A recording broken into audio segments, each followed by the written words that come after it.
Hi, I'm Andrea Ungar. I'm a geriatrician and a cardiologist, and I work in the field of syncope in the elderly since 1996.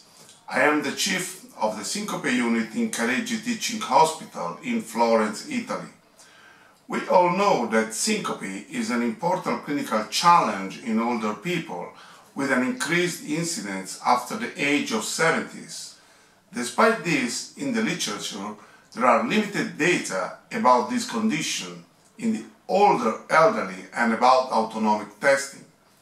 For that purpose, we decided to evaluate the role of diagnostic power of tilt test, carotid sinus massage and standing test in older patients, searching for age-related predictor of reflex syncope. Furthermore, we put more than one diagnosis in this group of patients, and we defined complex diagnosis, which is the positivity in more than one test performed.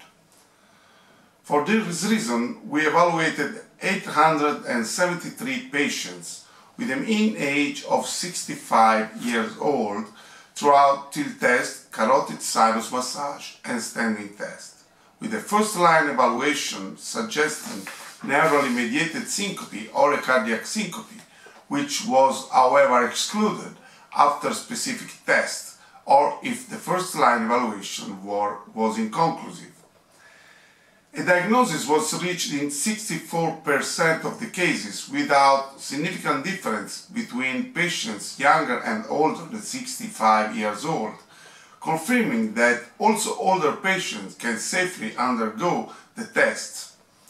Tilt test was diagnostic in the 50% of the cases, with a lower P rate in the patients on nitrates, suggesting maybe an interaction with the nitroglycerin administered during the test, which has been taken into account in the management of syncope. Predictors of a positive response were prodromal symptoms and history of situational syncope. The standing test showed an increased presence of orthostatic hypotension with age, especially after 70 years old, and this is more often related to therapy with alpha receptor blockers and benzodiazepines, which are frequently used in the elderly. The carotid sinus massage was positive in 11% of the cases, with an 11% cumulative rise in the carotid sinus sensitivity probability for each age decade.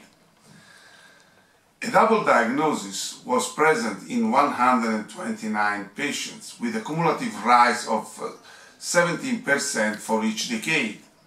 The coexistence of more than one diagnosis can partly explain the high recurrence of syncope, which is around 33% in 2 years, and it is particularly important in the management of the patients.